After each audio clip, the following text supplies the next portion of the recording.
Muhammad lahir pada tanggal 20 April tahun 571 Masehi. Pada saat pasukan bergajah Abraha dihancurkan burung-burung ketika mereka datang untuk menyerang Ka'bah. Ka'bah adalah tempat di mana Nabi Muhammad dibesarkan dan diasuh. Sebuah tempat suci yang dibangun Nabi Ibrahim yang merupakan nenek moyang Nabi Muhammad. Ayahnya Abdullah wafat saat dia masih berada di dalam kandungan. Muhammad kemudian disusui oleh Halimatul Sa'diyah di desa Banu Sya'ad. Ibunya meninggal ketika dia masih berumur 6 tahun.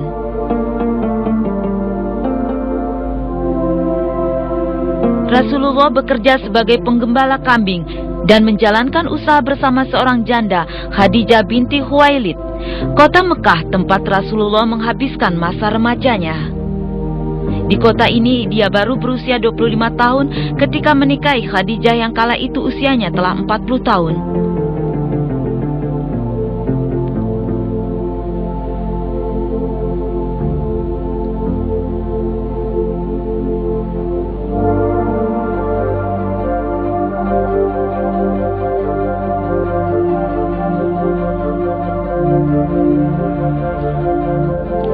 Jalur ini telah dilalui Muhammad dalam perjalanannya ke Gua Hira di puncak Bukit Nur, Bukit Cahaya. Khadijah membantu suaminya yang tercinta dengan mengirimkan makanan secara teratur.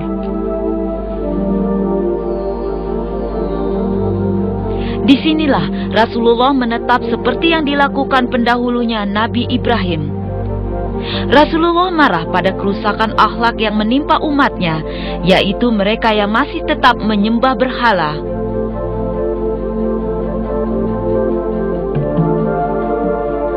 Dia menerima wahyu pertamanya, ayat Iqra, Bismi Rabbikal Ladzi Khalaq.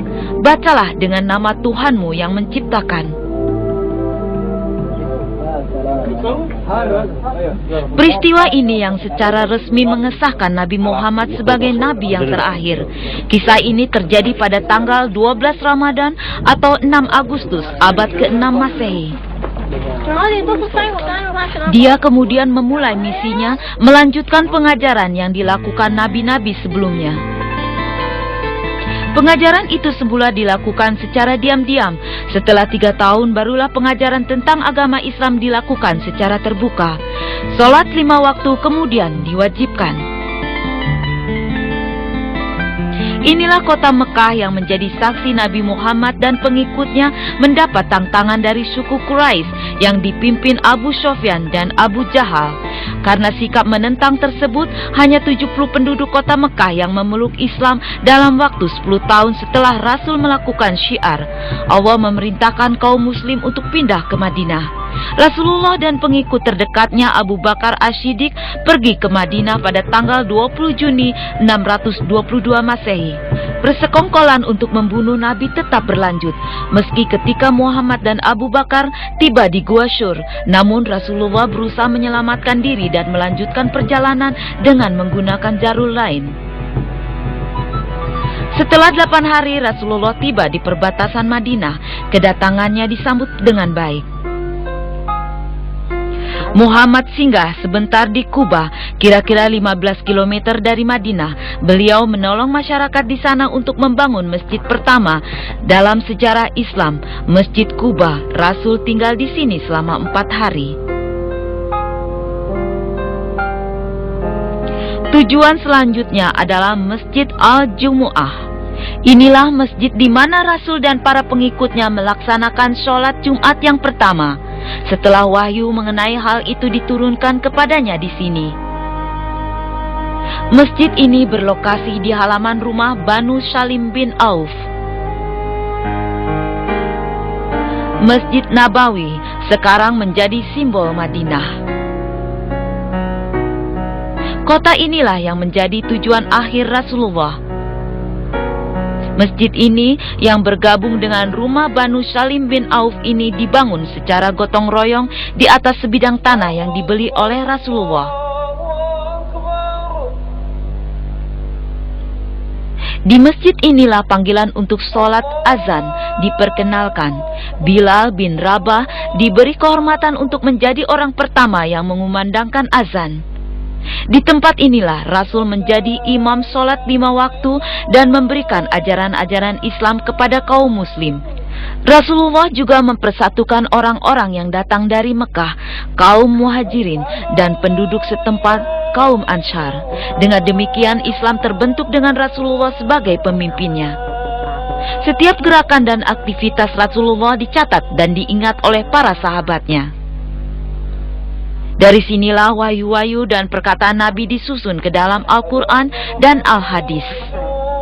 Harta benda yang ditinggalkan Nabi untuk membimbing mereka dalam kehidupan sehari-hari.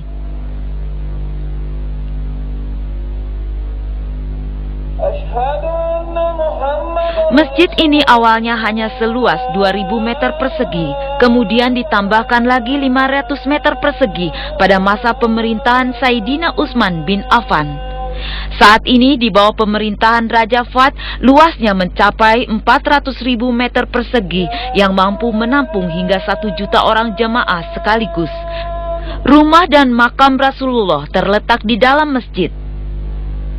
Masjid ini berdiri megah dan interiornya dilengkapi dengan fasilitas modern dalam bangunan yang luas.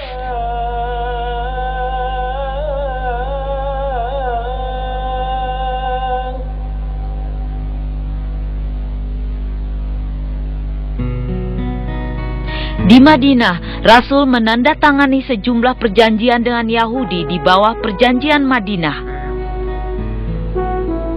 Inilah Masjid Qiblatain. Rasulullah menerima wahyu untuk merubah kembali arah kiblat orang muslim dari Yerusalem ke Ka'bah. Wahyu ini diturunkan setelah kaum muslim bersolat menghadap Yerusalem selama 16 tahun. Rasulullah menerima wahyu ketika menjalankan sholat zuhur. 2 rakaat pertama, dia dan jamaahnya menghadap Yerusalem, dan 2 rakaat terakhir mereka bersolat menghadap Baitul Haram.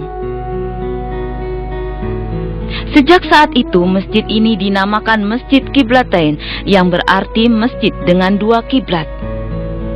Masjid ini terletak di desa Bani Sulaiman. Peristiwa ini terjadi pada hari Senin, tanggal 15 Sa'ban tahun 2 Hijriah.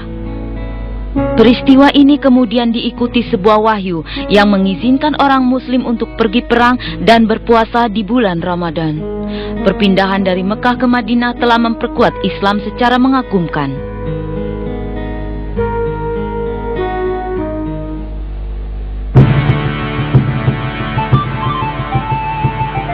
Pada tahun 2 Hijriah, Abu Jahal dengan 1000 pasukan berkuda Quraisy datang ke Madinah untuk menyerang. Rasulullah berangkat ke Badar dengan 313 orang muslim untuk menghadang mereka sampai ke Madinah. Peristiwa ini terjadi saat bulan puasa di tahun kedua Hijriah. Kaum muslim lebih dahulu tiba di Badar. Keesokan harinya, mereka berkumpul di depan sebuah oase.